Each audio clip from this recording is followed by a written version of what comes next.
After Jesus returned to heaven, his disciples remained with the awesome task of taking the gospel to the whole world.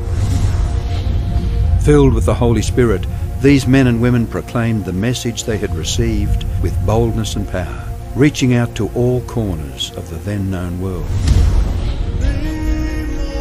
But it was not without great opposition, first from the Jews, then from the Roman state. Many Christians were faithful to the point of death, suffering torture and humiliation from cheering onlookers at the Circus Maximus and Colosseum in Rome and throughout the empire. However, the blood of the martyrs only paved the way for the further spread of the gospel.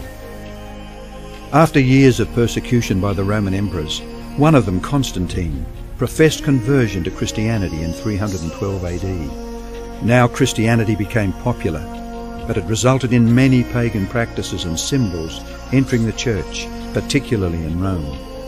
The Bishop of Rome assumed more and more power and authority and began to oppose and oppress all who recognized Jesus alone as the head of the church and who accepted the Bible alone as the supreme authority.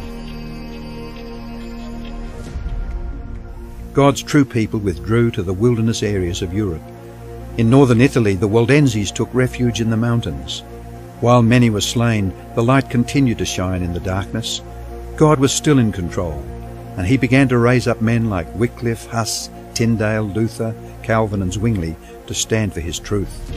They stood for the Bible alone, faith alone and Christ alone. In 1798, in fulfillment of Bible prophecy in the book of Daniel, the religious and political supremacy of the Roman Church was temporarily reduced when General Berthier removed Pope Pius VI from his throne. Consequently, in the decades that followed, there arose a great awakening of interest in the prophecies of Daniel, and many were convinced Jesus was soon to return.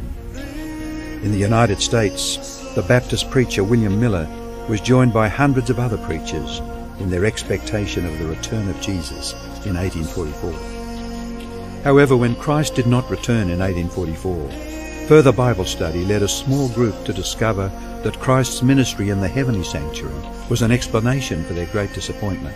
They discovered that the Bible taught that the seventh day was the Sabbath that Jesus had set aside for his people. Slowly they came to understand that their mission was to preach the three angels' messages of Revelation 14. Their goal as Seventh-day Adventists was to preach with power the everlasting gospel and to prepare the world for Christ's return. More than 160 years have now passed.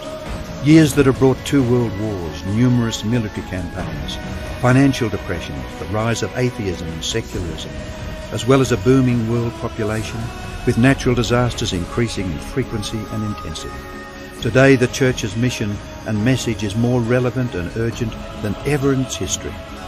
Jesus is coming soon, and the world must be warned. Prepare to meet your God.